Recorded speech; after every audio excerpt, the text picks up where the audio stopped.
ഹിരണ്യാക്ഷൻ്റെയും ഹിരണ്യകശിപുവിൻ്റെയും ഉൽപ്പത്തി എന്ന 11-ാം ദശകം നമ്മൾ കണ്ടു കഴിഞ്ഞു. ഓം നമോ ഭഗവതേ വാസുദേവായ. ഹരേ ശ്രീ പാഹിമാം പാഹി. ഇന്ന് നമ്മൾ 12-ാം ദശകത്തിലേക്കാണ് കടക്കുന്നത്.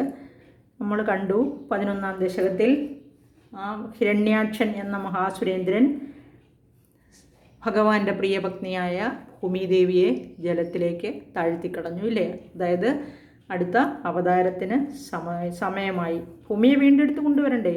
അതാണ് 12-ാം ദശകം വരാഹാവതാരം. വരാഹമായിട്ട് ഭഗവാൻ നമ്മുടെ മുമ്പിലേക്ക് അവതരിക്കുകയാണ്. കൃഷ്ണ ഗുരുവായൂരപ്പ ഹരേ കൃഷ്ണ. നമുക്ക് 1-ാമത്തെ ശ്ലോകം നോക്കാം. വരാഹാവതാരം എന്ന 12-ാം ദശകത്തിലെ വസന്തതിലകം വൃത്തത്തിൽ എഴുതിയിരിക്കുന്ന ഈ ശ്ലോകം നമുക്ക് നോക്കാം. സ്വയംഭുവോ മനുരഥോ ജനസർഗശീലോ ദൃഷ്ട്വാ മഹീമസമയേ സലിലേ നിമഗ്നം സ്രഷ്ടാരമാപശരണം ഭവദംഘ്രിസേവാതുഷ്ടാശയം മുനിജനൈഃ സഹ സത്യലോകേ. സ്വയംഭുവോ മനുരഥോ ജനസർഗശീലോ ദൃഷ്ട്വാ മഹീം അസമയേ സലിലേ നിമഗ്നം സ്രഷ്ടാരമാപശരണം ഭവദംഘ്രിസേവാതുഷ്ടാശയം മുനിജനൈഃ സഹ സത്യലോകേ.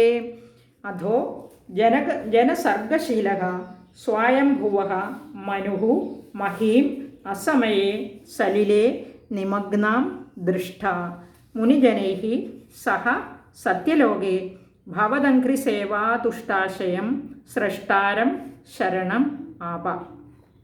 ഇവിടെ ഇതിൽ സ്വയംഭുവോ മനു, സ്വയംഭുവായ മനു.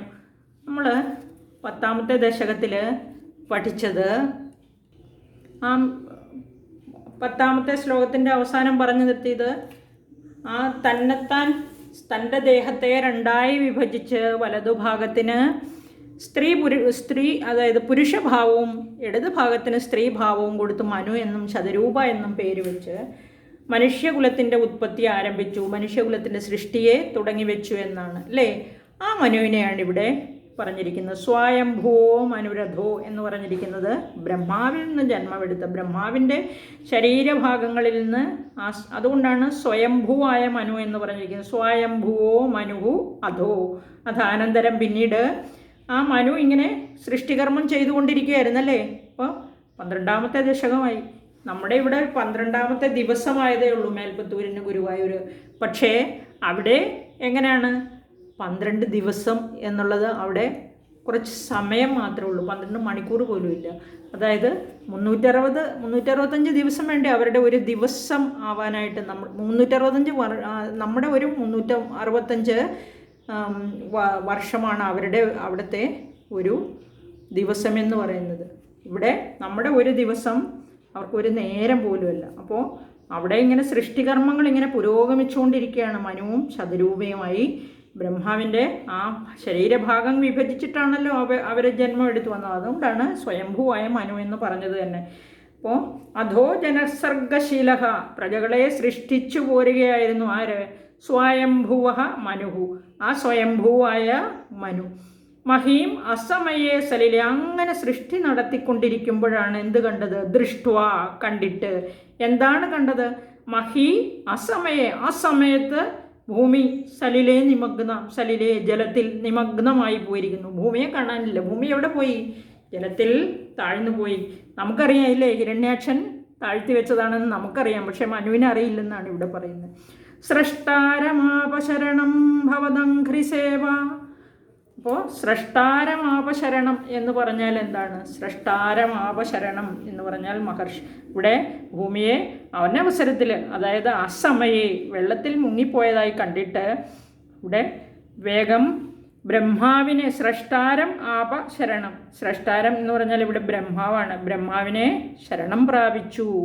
ഭവദംഘ്രിസേവാതുഷ്ടാശയം എന്ന് പറഞ്ഞാൽ ഭഗവാന്റെ അംഘ്രി ചരണാരവിന്ദങ്ങൾ, സേവാദുഷ്ടാശയം എന്ന് പറഞ്ഞാൽ ആ ഭവദംഘ്രി ഭഗവാന്റെ ചരണങ്ങളെ സേവിക്കുന്നത് കൊണ്ട് സന്തുഷ്ടനായി അങ്ങനെ വർത്തിക്കുന്ന ബ്രഹ്മാവിനെ ശരണം പ്രാപിച്ചു.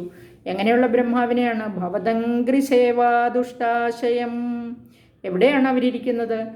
മുനിജനൈഹി മുനിജനങ്ങളോടുകൂടി സഹ മുനിജനൈഹി മുനിജനങ്ങളോടുകൂടി സത്യലോകേ സ്ഥിതം ആ മഹർഷിമാരോടുകൂടി സത്യലോകത്തിൽ വാണരുളുന്ന, അതുപോലെ തന്നെ ഭവതങ്കരി സേവാദുഷ്ടാശയം അവിടുത്തെ പാതാരവിന്ദങ്ങളെ സേവിക്കുന്നതിൽ അതുകൊണ്ട് മാത്രം സന്തുഷ്ടനായി കഴിയുന്ന ബ്രഹ്മാവിനെ സ്രഷ്ടാരം ശരണമാവ ബ്രഹ്മാവിനെ ശരണം പ്രാപിച്ചു. ആരാണ് ശരണം പ്രാപിച്ചത്?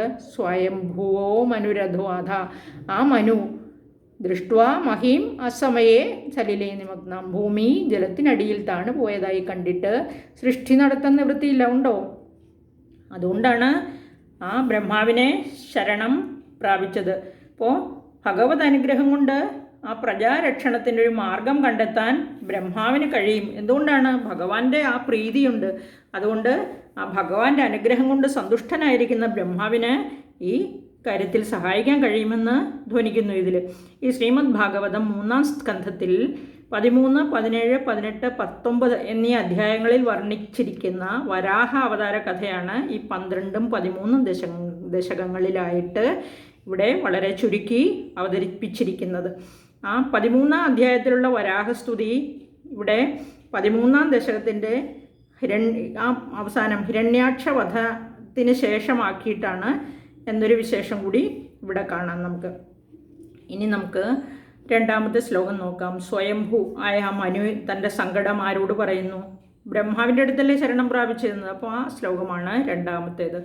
കഷ്ടം പ്രജാസൃജതി മയ്യവനിർനിമഗ്ന സ്ഥാനം സരോജഭവകൽപ്പയ തത്പ്രജാനാം ഇത്യേവമേഷ കഥിതോ മനുനാ സ്വയംഭൂരംഭോരുഹാക്ഷ തവ പാദയുഗം വ്യചിന്തീത്. കഷ്ടം പ്രജാസൃജതി മയ്യവനിർനിമഗ്ന സ്ഥാനം സരോജഭവകൽപ്പയ തത്പ്രജാനാം ഇത്യേവമേഷ കഥിതോ മനുനാ സ്വയംഭൂരംഭോരുഹാക്ഷ തവ പാദയുഗം വ്യചിന്തീത്.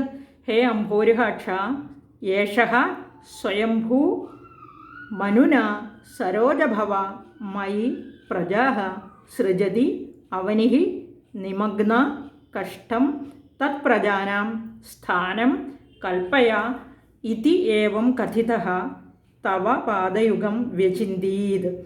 ഇവിടെ ബ്രഹ്മാവിൻ്റെ അടുത്ത് ചെന്ന ആ സ്വയംഭുവായ മനു വിളിച്ചു. എന്തു പറഞ്ഞു? ഇവിടെ ആര് പറയുന്നതാണ്? മനു ബ്രഹ്മാവിൻ്റെ അടുത്ത് ശരണം പ്രാപിച്ചു എന്ന് പറഞ്ഞു കഴിഞ്ഞ് മേൽപ്പത്തൂർ വീണ്ടും ഭഗവാന്റെ അടുത്തിരുന്ന് ഇത് എഴുതിക്കൊണ്ടിരിക്കുകയാണ്. അപ്പോൾ ഭഗവാനോടാണ് പറയുന്നത്. അല്ലേ താമരക്കണ്ണ അംഭോരുഹാക്ഷ എന്ന് പറഞ്ഞാൽ ഇവിടെ മനോഹരമായ താമര ഇതൾ പോലെ മനോഹരമായ കണ്ണുകളോടുകൂടിയ അംഭോരുഹാക്ഷ. ആ അംഭോരുഹം താമരയാണ്, അക്ഷം കണ്ണുകളാണ്. ആ താമര കണ്ണുകൾ ഉള്ള ഭഗവാനെ ഈ ബ്രഹ്മാവ് സ്വയംഭൂ എന്ന് പറഞ്ഞാൽ സ്വയംഭൂവായ ബ്രഹ്മാവ് മനുന ആ സ്വയംഭൂവായ മനുവിനാൽ നിന്നാണ്.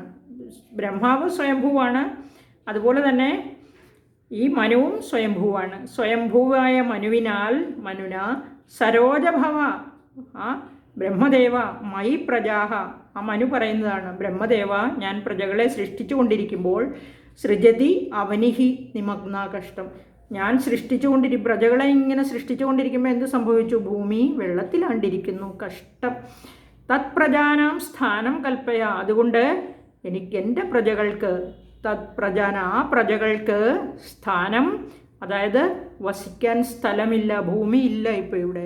അപ്പോൾ ആ പ്രജകൾക്ക് വസിക്കാനായി സ്ഥാനം കണ്ടെത്തി തന്നാലും എന്ന് അപേക്ഷിക്കുകയാണ്. കൽപ്പയ കൽപ്പിച്ച് ഉണ്ടാക്കി തന്നാലും. ഇത് ഏവം കഥിത ഇങ്ങനെ തന്നെ പറഞ്ഞിട്ട് എന്നിങ്ങനെ ഇപ്രകാരം പറഞ്ഞിട്ട് തവ പാദയുഗം വ്യചിന്തീത്. ഇങ്ങനെ പറഞ്ഞ മനു എന്ത് ചെയ്തു? അവിടുത്തെ ഇരുചരണങ്ങളും പാദയുഗം, 2 പാദങ്ങളും തൃപ്പാദങ്ങൾ, അവിടുത്തെ തൃപ്പാദങ്ങൾ രണ്ടും നല്ലവണ്ണം ധ്യാനിച്ചു. പാദയുഗം വ്യചിന്തീത്. ആ ധ്യാനം കൊണ്ട് ഇനി ആ ഭഗവാനെ ധ്യാനിക്കുന്നത് കൊണ്ട് മാത്രമല്ലേ പ്രയോജനമുള്ളൂ. ആ ഭഗവാൻ അസാധ്യമായിട്ടൊന്നുമില്ലല്ലോ. അതുകൊണ്ട് ഭഗവാനെ എന്ന് ആ തൃപ്പാദങ്ങൾ മനസ്സിൽ വിചാരിച്ച് നല്ലതുപോലെ പ്രാർത്ഥിച്ചു എന്ന് സാരം. എല്ലാവർക്കും നന്ദി, നമസ്കാരം. നമുക്ക് അടുത്ത ശ്ലോകം, 3ാമത്തെ ശ്ലോകം അടുത്ത വീഡിയോയിൽ നോക്കാം. അപ്പോൾ വരാഹാവതാരത്തിൻ്റെ 1-2 ശ്ലോകങ്ങളാണ് ഇപ്പോൾ കഴിഞ്ഞത്.